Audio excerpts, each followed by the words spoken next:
اسلام کی تاریخ ایسے روشن ستاروں سے بری ہوئی ہے جنہوں نے اپنی زندگی اللہ اور اس کے رسول صلی اللہ علیہ وسلم کے لیے وقف کر دی۔ ایسے ہی ایک عظیم ہستی کا نام سیدنا عثمان بن عفان رضی اللہ تعالیٰ عنہ۔ آپ کا تعلق قریش کے معزز قبیلے بنو امیہ سے تھا۔ جوانی ہی میں آپ نے اسلام قبول کیا۔ حضرت ابوبکر صدیق رضی اللہ تعالیٰ عنہ کے ذریعے اسلام کی روشنی آپ کے دل میں اتری اور وہ لمحہ ہمیشہ کے لیے آپ کی زندگی کا رخ بدل گیا۔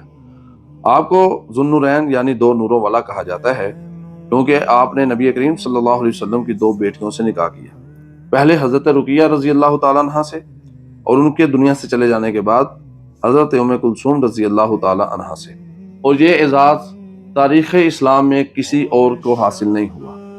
مدینہ میں قحط پڑا تو حضرت عثمان نے اپنا قافلہ اللہ کے راہ میں دے دیا۔ مسجد نبوی کی توسیع کی باری آئی تو سیدنا عثمان نے جگہ خرید کر وقف کر دی۔ بیر روما کی باری آئی تو کنواں خرید کر مسلمانوں کے لیے وقف کر دیا۔ آپ کی سخاوت کی مثالیں آج بھی زبان زد عام ہیں۔ جنگ تبوک کے موقع پر آپ کی سخاوت دیکھ کر نبی علیہ السلام نے فرمایا تھا، عثمان آج کے بعد کوئی نیکی نہ کرے تو عثمان کو کوئی نقصان نہیں ہوگا۔ حضرت عمر کے بعد آپ خلیفہ منتخب ہوئے۔ 12 سالہ خلافت کے دوران اسلامی ریاست نے بے مثال ترقی کی۔ قرآن کریم کی تدوین اور یکسانیت کا کارنامہ بھی آپ کے دور میں ہوا، جو آج تک امت کے اتحاد کی بنیاد ہے۔ آپ نے فتنوں کے باوجود تلوار نہ اٹھائی، قرآن کی تلاوت کرتے ہوئے شہادت پائی۔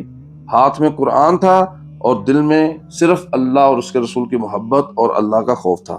حضرت عثمان کی زندگی ہمیں سکھاتی ہے کہ دولت و عزت، علم اور طاقت سب کچھ اللہ کی رضا کے لیے استعمال کرنا ہی اصل کامیابی ہے۔